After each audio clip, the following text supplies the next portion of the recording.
मेरा दिल बदल दे, मेरा दिल बदल दे। बिस्मिल्लाहिर्रहमानिर्रहीम।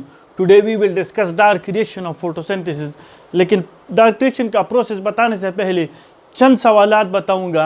उम्मीद है कि लेक्चर के अख्तिताम पर इन तमाम के तमाम सवालों के जवाब आप दे सकेंगे। जैसे कि why dark creation is called Kelvin cycle, where does the Kelvin cycle takes place, what is the need of Kelvin cycle, why the Kelvin cycle is called a cycle, what is the role of Robusco in Kelvin cycle, does the Kelvin cycle produce oxygen, Kelvin cycle completes in how many steps, and what is the difference between ribose and ribolose.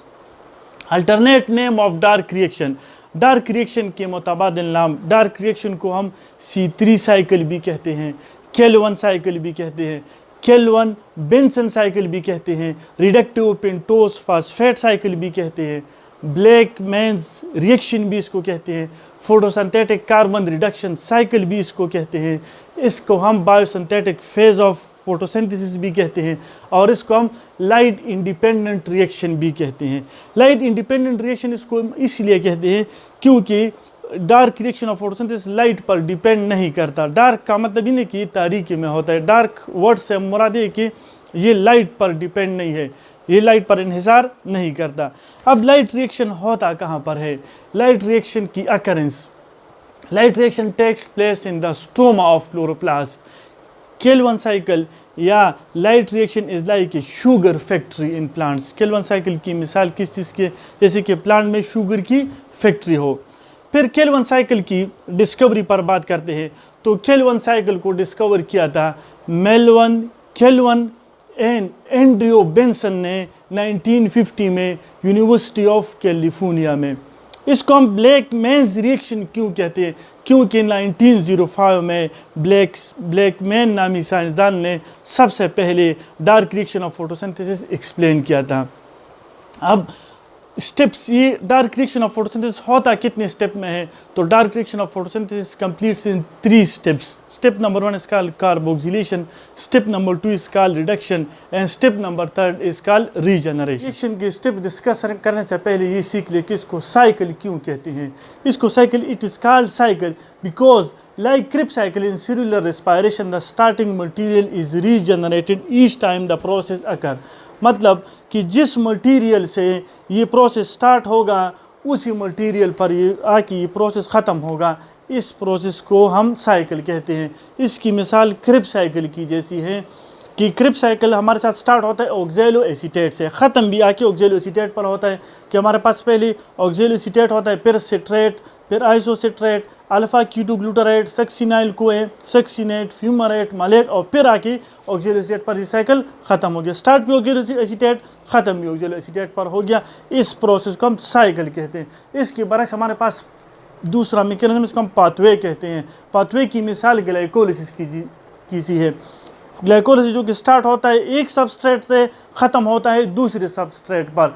Glycolysis start होता है glucose से, ख़त्म होते हैं 2 pyruvates पर। जिस तरह glucose 6 phosphate, fructose 6 phosphate, fructose 1,6 बिस फास्फेट, फिर glyceraldehyde 3 phosphate and dihydroxy acetone phosphate, फिर 1,3 बिस फास्फोग्लाइसरेट, 3 फास्फोग्लाइसरेट, 2 फास्फोग्लाइसरेट, फास्फोइनोल पायरुवेट, और आखिर में हमारे पास 2 पायरुवेट आ जाते हैं। तो स्टार्ट ग्लूकोज से हो गया, ख़त्म हो गया पायरुवेट पर। तो इस किस्म की मैकेनिज्म को हम पाथवे कहते हैं। Like cribs cycle, Calvin cycle भी RUBP से स्टार्ट होता है और RUBP पर ख़त्म होता है। RUBP क्या चीज़ है? राइबोलोस बिस फास्फेट, जो कि स्ट्रोमा में पाया जाता है। राइबोलोस क्या चीज़ है? Ribulose is a 5 carbon containing sugar, just like ribose which is also 5 carbon containing sugar. What is the difference between ribose and ribulose? Ribose में जो फंक्शनल ग्रुप होता है वो अल्डिहाइड होता है, जबकि राइबोलोज में हमारे पास कीटोन फंक्शनल ग्रुप होता है। वही फर्स्ट की बुक में चैप्टर 2 में लिखा भी है ये बात। इसको राइबोलोज बिस फास्फेट क्यों कहते हैं? क्योंकि बिस फास्फेट का मतलब कि राइबोलोज से 2 फास्फेट अटैच है। No what is the difference between biphosphate and bisphosphate? Biphosphate किसी की biphosphate mean 2 phosphate are attach to each other. For example ADP के साथ 2 फास्फेट अटैच है। ADP फास्फेट और दूसरा फास्फेट, दोनों फास्फेट आपस में एक दूसरे के साथ अटैच है। This condition is called बाईफास्फेट।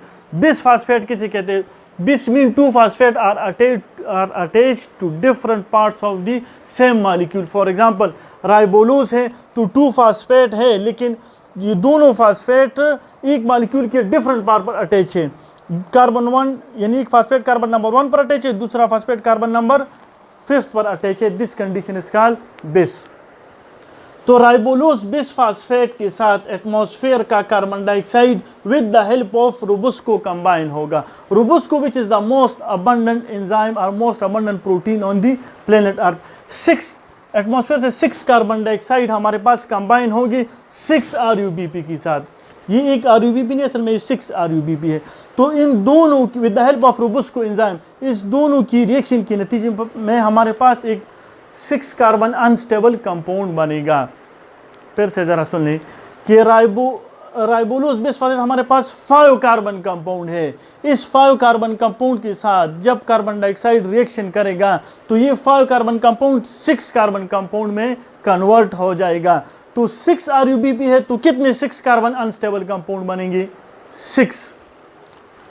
ये मैंने इधर इस फॉर्म में लिखे हैं 1 2 3 4 5 6। ये RUBP के साथ कार्बन डाइऑक्साइड का एक कार्बन हमारे पास मिल गया है, तो ये 6 कार्बन कंपाउंड बन गए। कितने 6 कार्बन कंपाउंड बनेंगे?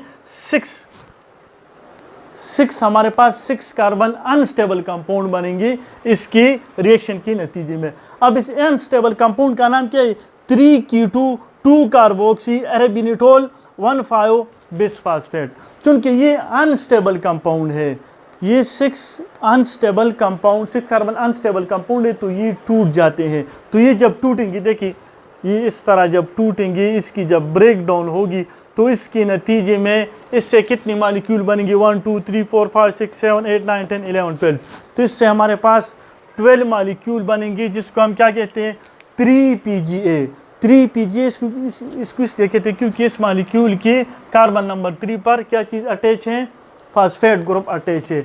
PGA mean phosphoglyceric acid. तो जब ये 6 कार्बन अनस्टेबल कंपाउंड इसकी जब ब्रेक डाउन होगी तो इससे हमारे पास 12 मॉलिक्यूल ऑफ 3PGA बनेंगे। This step is called कार्बो oscillation, यानी कार्बन डाइऑक्साइड का कार्बन यहाँ पर हमारे पास एक ऑर्गेनिक कंपाउंड का हिस्सा बन गया, इसमें फिक्स हो गया। 12 3PGA और 12 3-phosphoglyceric acid। 3-phosphoglyceric acid is a 3 carbon containing compound and it is the first stable and recognizable compound of dark reaction। इसीलिए हम dark reaction को C3 cycle भी कहते हैं। Next step is the reduction। Reduction किसे कहते हैं? कि जब एसिड कन्वर्ट होता है एल्डिहाइड में।